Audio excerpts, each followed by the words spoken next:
the Aggie's playstyle is turning out to be a really campy Ice Climbers. And I think there's, like every character, there's a sweet spot between like how campy and how not campy, but his is a little too campy, I think. I mean, it works out. Yeah. I mean, especially if you're trying to get the grab and it's based down round in your neutral.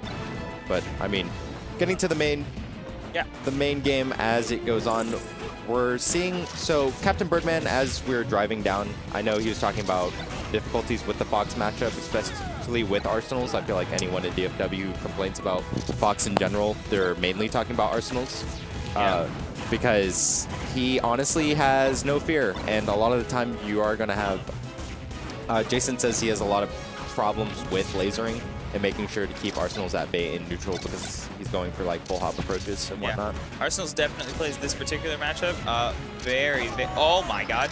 He plays it very aggressively. Which is actually, I think it works really well because, how do I put this? Falco is a character that combos vertically, so his aggressive is kind of a weird aggression. Fox is like straight horizontal. Is he dead? Okay. Straight horizontal with like vertical kill moves. So his aggression, like going at them horizontally, also opens them up for your combo game. I think it's also that, I mean, because you are dealing with a character that has solid projectiles rather than, or compared to Fox, if you're not going to get in yourself, then you're never going to get in against Falco, especially with Jason's preferred style, which is very laser heavy in particular. I mean, he does go in. I feel like he has that sweet middle that you were talking about where you say campy and aggression. But specifically, Jason is not afraid to shoot lasers at all when it comes. The thing is that, I mean, it's more going to depend on his neutral control as a player and just working around the movement of Fox. Ooh, good short, good short. That short definitely saved his life. Oh my god, forward air? That was pretty cool. Forward air doesn't actually have enough knockback to put him in hard knockdown, but just enough to keep pushing him. Sick. And being at around 20 where he used the fair, it's just really good because at early percents, it's fair for both species, more for Falco than anything else because it's harder hitting, just being able to combo easier. Oh, this is where things get rough because any stray, oh, he's dead, never mind. I was gonna say any stray hits now will put Falco in just an awful position.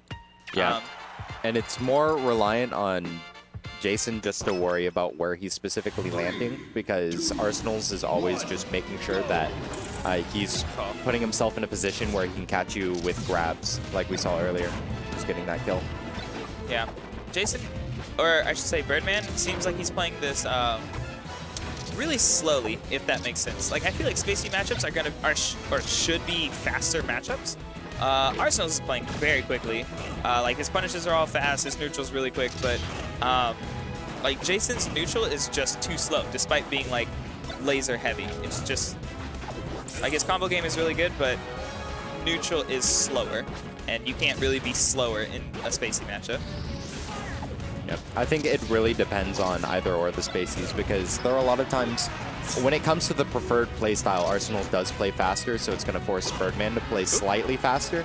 But, I mean, he doesn't really have to change the overall pace of the game because if he's controlling it and he's able to slow it down and get it to his particular, I don't know, pace of the game, then, I mean, then that's his realm. The thing is that Arsenals is just doing better keeping it at his pace. Yeah.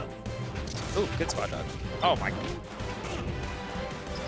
Also, we just have to also take into acceptance the fact that Captain Birdman hasn't played for around 4 weeks, 4.5 weeks. Yeah, I mean he's played, he just hasn't like played in tournament. Oh yeah, so going to some of the UNT events, but not going to like. Oh my god, he didn't go to Fair and Balanced. He didn't go to Clutch City Clash 2.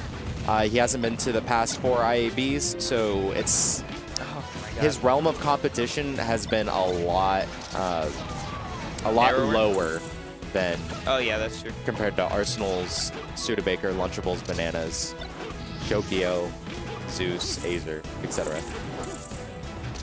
Yeah, great, just to mix up when to recover. The thing is that being at this high percent, just being out of crouch cancel, not being able to go for a lot of these small Cool. trades. I can dig it. That got the point across. I mean, definitely building up the percent that he needed and evening out the game. Oh. Yeah, expecting the jump to be a little bit higher, but Arsenal's definitely changing. Oh, I think he's just dead. Yep. All right, so I mean, it's definitely doable, as always. The deficit isn't too far if he can get the good edge guard. Yeah. But it's looking rough. Arsenal's is tacking on more and more percent, which is going to make it harder and harder for his next stock when Arsenal's comes back at crouch cancel percent. If he gets a next stock. Yeah, he's just catching with the nairs. Well, yeah. that was that. I think it's more that he was trying to find more positioning off of lasers, and Arsenal's was just punishing him off of that, especially in that corner scenario, because he was trying to get back on stage. He got lasered right when he went for a full hop laser. He